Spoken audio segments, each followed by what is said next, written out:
Hey guys, I got up this morning, I've played a bunch of games and I was feeling quite confident, and something that I've really been focusing on recently is actually taking more time over the openings instead of just rattling out moves that look natural, moves that look normal, kind of ordinary openings, and instead to be conscious and alert to the possibility that my opponent could make mistakes in the openings that could give me an advantage, and that advantage can carry on for the rest of the game. So I've played 3 games this morning that I want to share with you, and we're going to keep it fairly quick. But the lesson here is, don't just automatically develop pieces and think that that's okay, because you can miss things, you can miss blunders, you can miss mistakes. If your opponent plays something, for example, plays a piece out that you can kick away, forcing them to move the same piece again, that can get you an advantage in the game. Things like that. So the key is that even if you know your opening, don't just automatically play the moves to get towards the middle game, but be aware that there are always potential opportunities coming out. So let's take this one for example. So here I'm playing with the black pieces. Now all 3 of these games are with players rated like mid 1300s. Okay, so it doesn't matter what level you're playing at, be open for potential errors. Alright, so let's go. So in this one my opponent's rated 1363, starts with e4, and I decide to play e5. I mean, I've been playing the French recently with e6 and d5, but with mixed results. So I thought I'd just play kind of standard, and then think, why not go ahead for the Petrov and see if I can get a Stafford gambit. White accepts the gambit, the initial offered pawn. I play knight to c6. Now the Stafford gambit would be now knight takes knight, d takes knight, opening up a lot of space in the middle of the board. That would mean that my bishops have got, and my queen can very easily get into the game. And there's lots of traps in that. I've done a whole video on that. But my opponent doesn't take the Stafford gambit. My opponent plays his knight now to c4. So this is one case where you should think, okay, right, stop what you're doing. Let's pay attention to the board. My opponent has just moved the same piece 3 times. Right? I have 2 pieces developed into the board on their natural squares. I've got my knight on c6, I've got my knight on f6. My opponent's knight is in the middle of the board, but he's now behind on development. Okay, so how can I capitalize on this? Okay, how can I get a lead? How can I maybe get my king castle safely first? How can I prevent his king from, how can I take advantage of having the initiative? Okay, so what I decide to do is I play d5, attacking both the knight and the e4 pawn. Captures, and then I capture with my knight. And now white's development is looking, okay, so he's now moved that pawn twice, you see. So he's taken 1 move to develop the pawn to e4 in his first move. Now he's moved it again, and now it's gone. So his development has evaporated. And now I'm like a full piece development in front. Plays the queen to e2 with check, and I've got a few options here. I could block with that knight, I could block with that knight, I could block with that bishop, I could block with that bishop, I could block with the queen, I could even step the king out of the way, which would be silly. I decide to play bishop to e6 because this does a few things. It's in a position where it's defended by a pawn, which is quite solid. It's also adding another defender to my advanced knight, and white now develops another knight. Okay, so if you think about it, this queen check was, it's not really a great developing move. For one thing, it's blocking off his light squared bishop from getting into the game. So let's see what happens. Okay, so now develops his second knight to c3, and I now come in with a fork. So it's not very obvious, but I'm attacking the queen here, and I'm attacking c2, which is a vulnerability now that the queen's moved away. Okay, so the queen has to move to one of these squares, and the queen decides to move forwards, which is very, very tempting. You know, nobody likes to move backwards. Nobody likes to put a piece back on its starting square, but that in fact is what white should have done in this instance, because I now have knight to b4. So I'm attacking the queen again, and now I have two attackers on c2, and the problem with having a knight on c2 is that there's then a fork of both the king and the rook. Okay, so white is now tripping over his own shoelaces. For some reason moves the queen to e4, I come in with the check, attacking the rook, I capture the rook, and now my knight is protected by the queen. White makes another knight move, moving the knight back there to e3. Maybe should have been thinking about getting this bishop out or something like that. So I simply decide to push my pawn. That opens up another diagonal for my queen, and it also takes this square away from these two knights. Right? I don't want a knight jumping into there because my bishop can't take because my bishop's pinned. So just a defensive prophylactic move. Now he develops his light squared bishop. I develop my other bishop, and he comes up with a pawn. So obviously what he's thinking about now is trapping this knight and winning back some material because he's a whole rook down. So I decide to exchange my knight in return for two pawns. Quite happy to do that at this point in the game. White's king has already been forced to move. This bishop is under attack. His pawns are now in a very sorry state. If you look at this, he's only got 4 pawns left on the board. He moves his bishop out, and I now come back with another fork, forking the queen and the bishop, and my opponent in this instance chooses to resign. So you can see, if we go back to the beginning, it all stems. I mean, white is really on the back foot from this is, you know, playing actively and then moving that piece again and being forced to move that piece again. A much more active move would have been to capture the knight and force me to double my pawns. Yes, he walks into the Stafford Gambit, and maybe he doesn't want to do that, but and then a pawn move, a pawn capture. So now we've already he's lost the initiative straight away. Okay, so that's game 1. Let's move on to the second game. Again, here my opponent's 1356, and I'm playing now with the white pieces. I play e4, e5, knight to f3, and now d5, which is the elephant gambit. This isn't something that I've looked into very much, but if we take away these two moves, then I recognise this situation. Yeah? e4, d5 looks like the Scandinavian, and I know what to do with the Scandinavian. You take the pawn.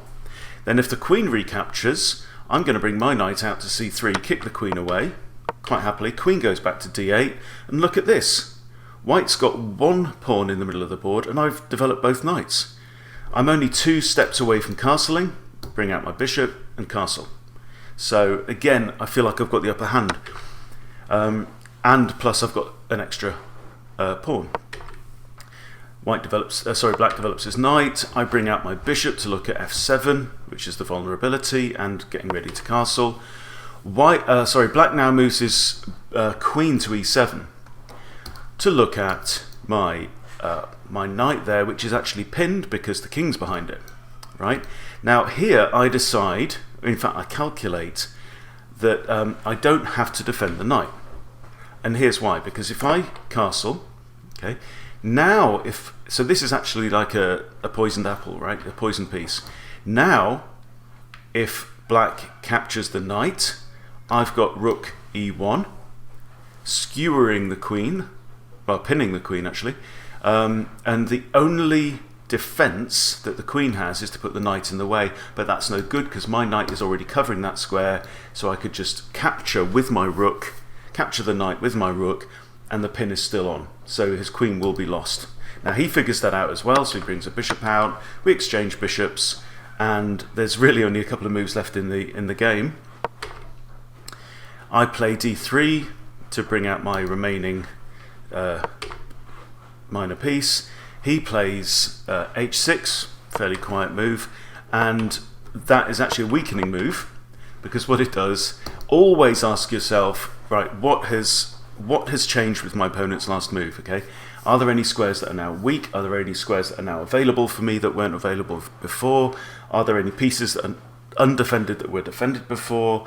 Things like that. And here, very obvious, he's just left the g6 square available. So I now jump in with a fork on his queen and his rook. His pawns are already in a mess. He's got an isolated pawn in the middle of the board. My pawns, again, look here, are just very, very comfortable, mostly, you know, nice and tight against the back of the board. And here my opponent again resigns. So that's the second game. Let's move on to the third. Opponent's rated 1342. I've got the white pieces, e4, e5, knight to f3, knight to c6, and the Scotch game with d4. Captures, Scotch gambit, bishop to c4, and now a quiet move. So at this point in the game, this is like the starting point for the Scotch gambit. I know that if my opponent plays a very quiet move, so we know what he's trying to do. He's trying to stop my knight from coming into g5 and then f7 with the fork on the queen and the rook, or even the bishop coming into f7 with check, forcing the king to move. I get it. So what I do if my opponent is forced to make that kind of defensive quiet move, which obviously has been initiated by the fact that I've played a gambit. So let's just go back. So from here, offering up the d pawn, right? So moving this, my bishop can get into the game. When black has to use his third move to take that pawn, I now get the initiative, right? So he hasn't spent his third move developing another piece or controlling the center or anything else. He's actually weakened his pawns to a degree by putting them both on the d file, and it then leaves me with the initiative, so I can now bring a second piece out into the game with a threat. And the threat is that, and also moving my d pawn to there means that this bishop is now looking at the g5 square. So the threat is that my knight comes into here and, you know, he's in a nasty bind. Okay, so that kind of, you can understand why it forces him to play this slow, defensive, relatively weak move, right? He's trying to stop my knight coming in. That means I get to castle. So now I've got two pieces out on the board. I'm castled, and black's well behind. Plays another pawn move, which is a bit of an odd one, really, because it lets his light square bishop out into the board, but it stops his dark square bishop being able to get out. So I grab the pawn, and again we see a similar kind of motif in the opening. Black has now moved his knight that he's developed a second time and lost it. Okay, and now I've got a queen and a bishop out in the board. Black has no pieces out in the board. So he develops his knight, and I decide to push the pawn. So I'm attacking his knight. You can see I'm very much on the front foot. I'm, you know, trying to land blow after blow against it, and black's just having to defend everything. Okay, so I'm attacking this knight, and I know that if pawn takes, okay, I'm not too concerned about pawns when the game could be won. I can grab the queen, which is currently undefended by anything other than the king. That will force the king to move, and that's indeed what happens. Pawn takes, queen takes queen, king takes queen, and now I'm castled. Black won't be able to castle at any point in the game, and there's a hanging pawn because the king's moved. So I grab in and grab that, dive in. Bishop comes out to attack the undefended c2, so I put in a check first, and then I move the c-pawn. I figure there's no point just moving it one square. Now that this bishop has come out to break the pin, then c4 followed by c5 looks like a good idea, because c5, if the king hasn't moved, that would win the bishop. Okay, but the king does move. I decide to go in and attack the bishop anyway, because I want to open up the middle of the board, which is where my opponent's king is. So if king takes, I'm going to take his bishop. In the end, he grabs the pawn instead, and I retreat my bishop to b3, where it's defended. Rook comes out, and I move my rook across where it's in line with the king, which means this pawn is pinned. So you can see I'm in every move I'm trying to find a threat, a potential threat, a future threat, or lay the groundwork for later attacks. Brings his bishop back, blocking his rook and defending the pawn. I develop my knight. Pawn comes forward to stop my knight from coming into d5. And I bring my bishop out. So here's another threat. This pawn is pinned. It's an absolute pin against the king. That pawn cannot capture legally, right? So this pawn is currently defended once, so I want to add 2 attackers. Okay? Very, very basic tactic. So now the knight comes back, so he's kind of forced to do something. He could have advanced his king, but he's moved his knight back, where it's now defending the pawn. I centralize my other rook. So this is there's nothing clever going on here. This is basic chess principles, right? Complete your development, centralize your rook, all that kind of stuff. So the king now moves out of line of the pin, so this pawn is no longer pinned. This pawn is now a happy pawn. And so my bishop needs to do something. I simply bring it back to g3, where it's defended by 2 pawns. Very comfortable square for a bishop. Knight comes in to attack my light squared bishop. I don't want to lose the bishop pair at this point. Not when the board's looking nice and open, so I advance to c4. Pawn kicks the bishop. Bishop comes back now to e2. Pawn comes in, and actually I was looking for a few moves at this, but it would have simply invited g5. Right, so much as it looks like a lovely attack, I would have simply allowed my opponent a free development and free space to get his pawn up the board. And I would have had to have moved back. I'd have lost tempo. No point playing an attack with no teeth. Okay, so I just decide to push h3. This is a quiet move on my part now, but my position's pretty solid. I'm thinking that, should anything happen like this, then I want to be able to retreat my bishop back to h2. And that's indeed what happens, because the pawn's defended by the rook. I can't capture.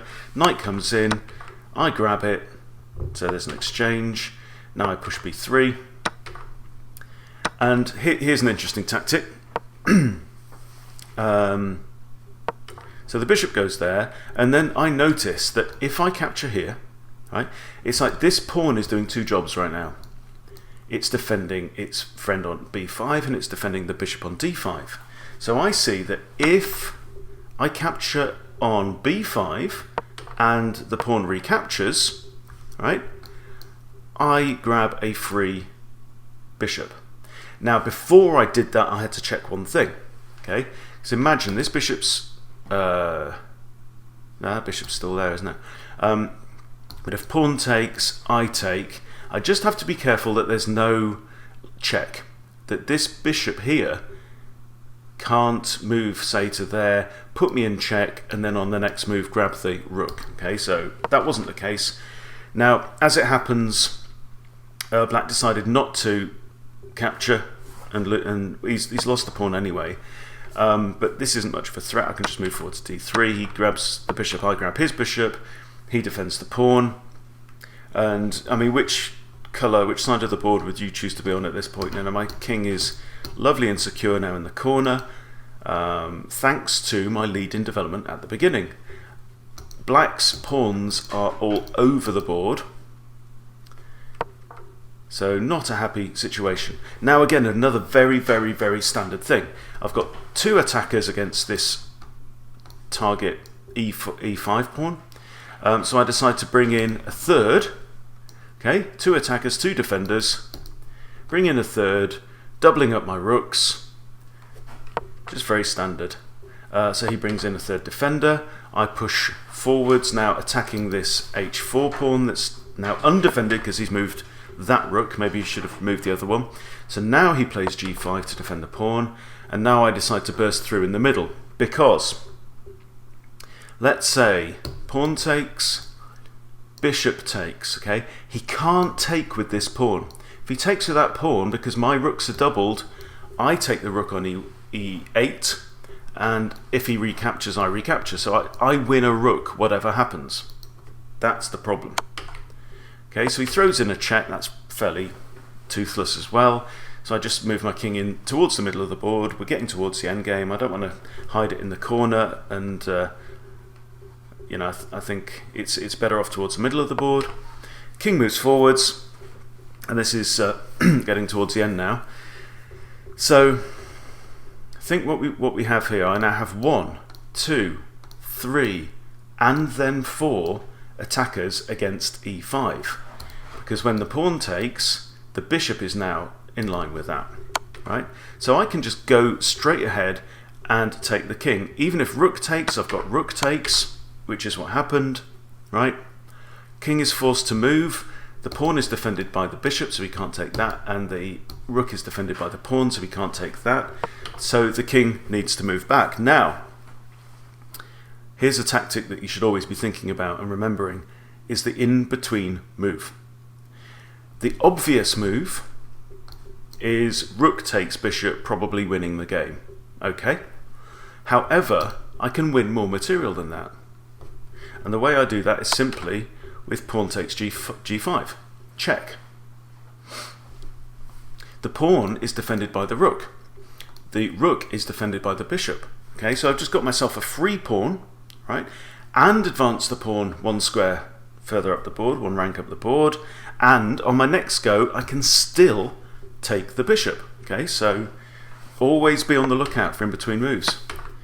King moves, grab the bishop, comes in, and my king steps in towards the rook. Rooks don't like to have kings in their space because they are limited to the straight lines. Okay, so now this rook can't, for example, go to d2 and challenge b2 because the king will just take it. So the rook has to retreat.